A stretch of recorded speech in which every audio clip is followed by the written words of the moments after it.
Greetings, people on the internet. So we are here now to make a jump animation of the character. And starting with his head on frame 1, so I'm selecting his head only. I'm bringing his head down. Do not forget his beard, his red beard.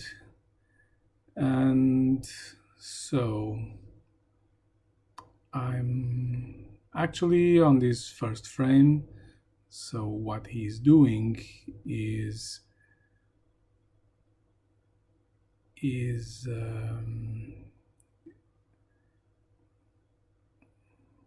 okay, sorry, let me rephrase this.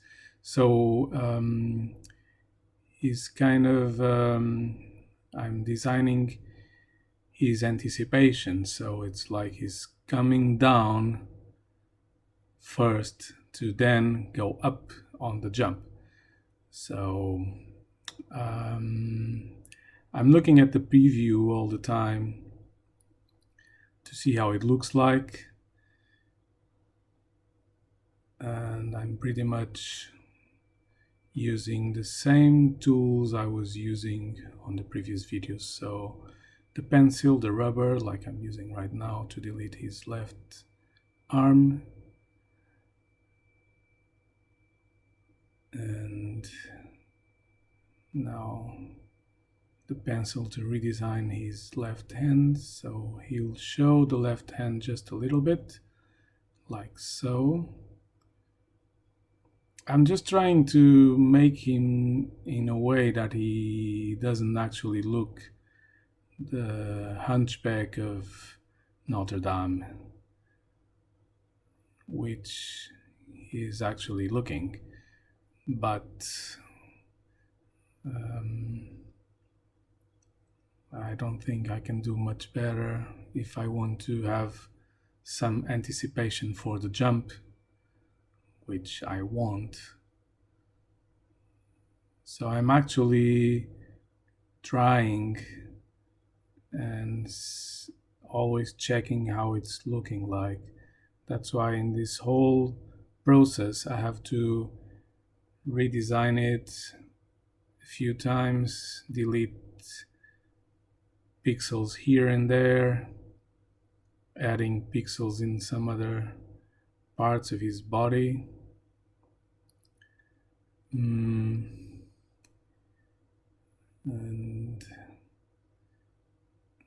well, I suppose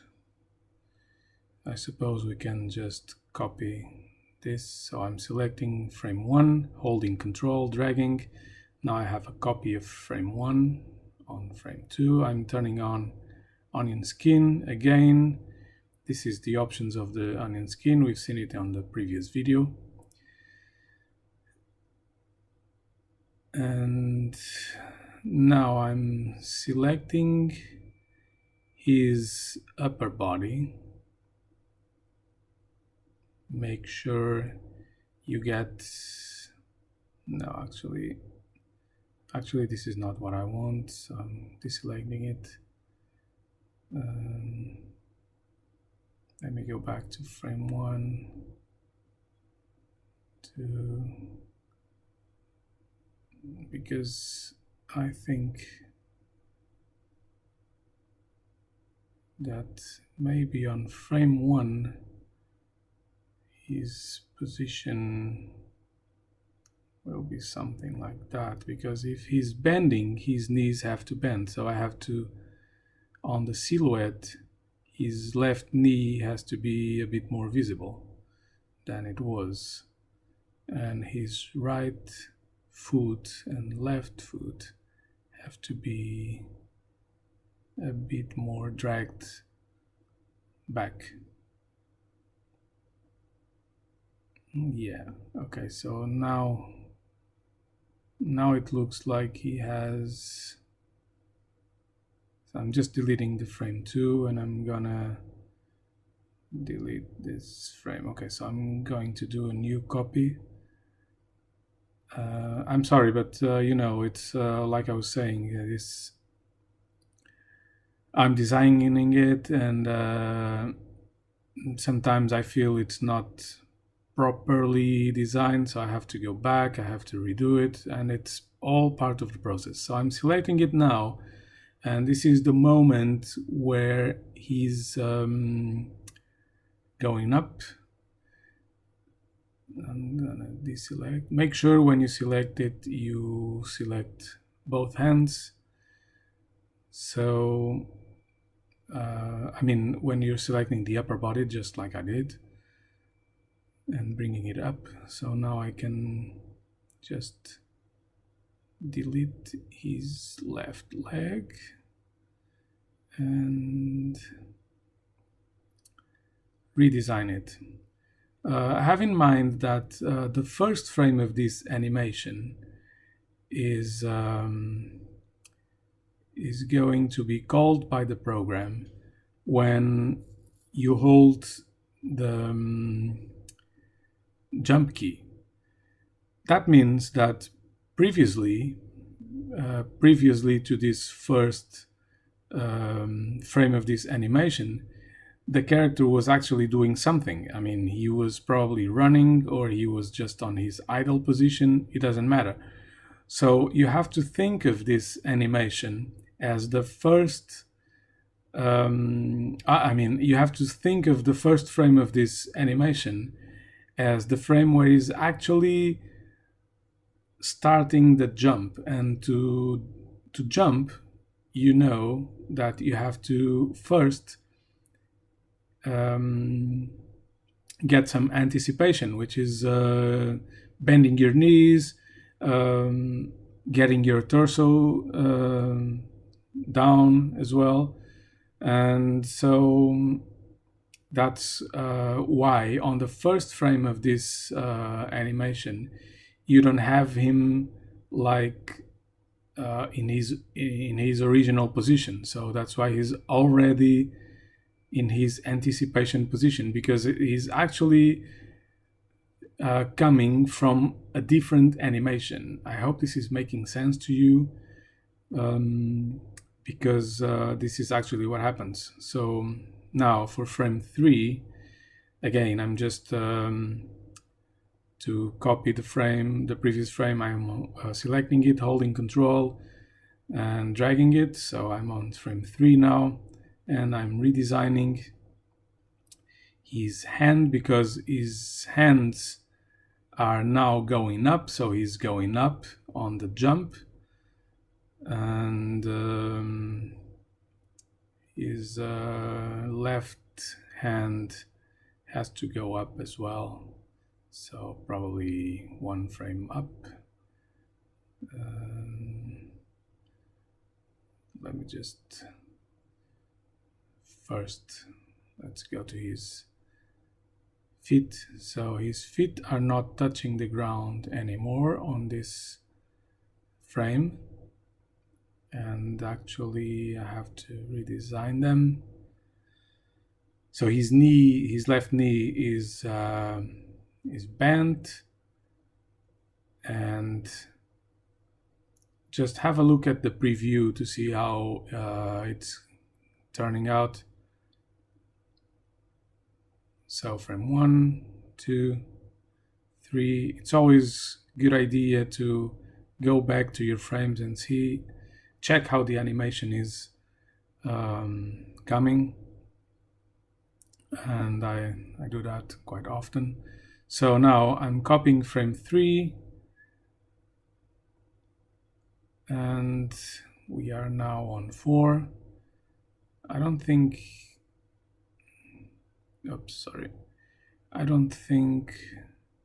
his hand on 4 is much different from how it was on 3. So his left hand, I actually, on frame 3, I just, like you saw, I deleted his left hand. I don't think I need it.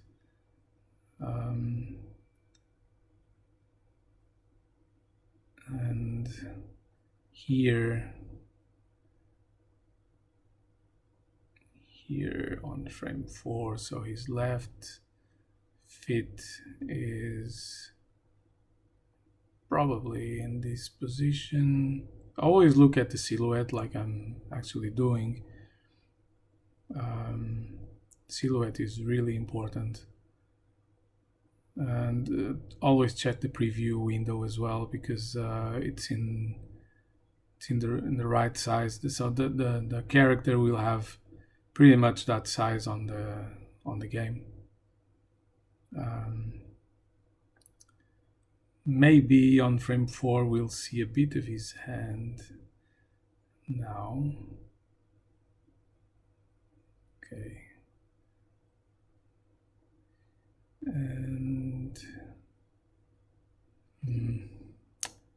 yeah, okay, so I'm going to copy frame 4 to do frame 5.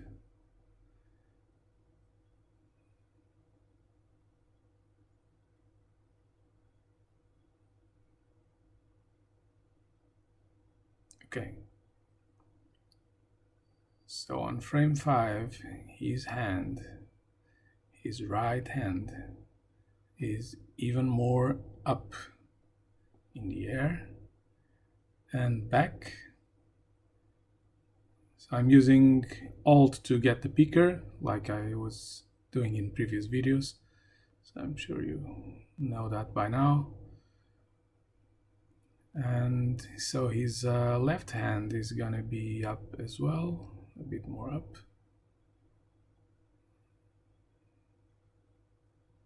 Like so. No, sorry. Control Z if you want to undo something. It's like similar to another million software programs, so it's same. As for his legs, I will getting black color, so his legs are actually coming down now at this moment of the animation.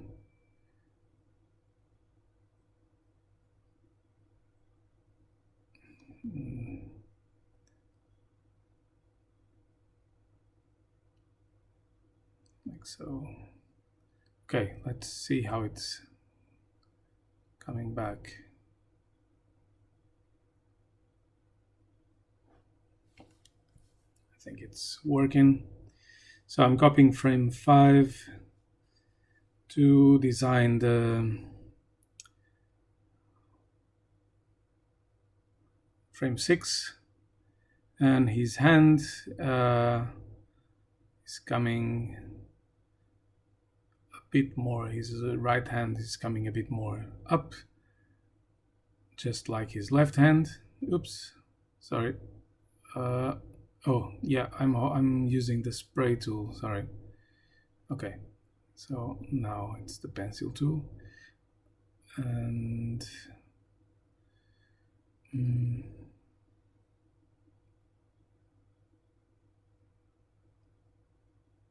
okay, so I want the rubber tool.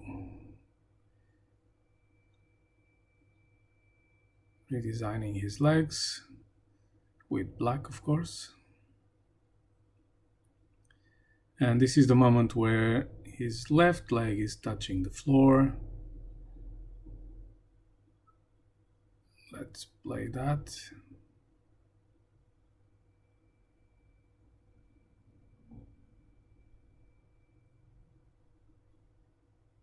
Yeah, it's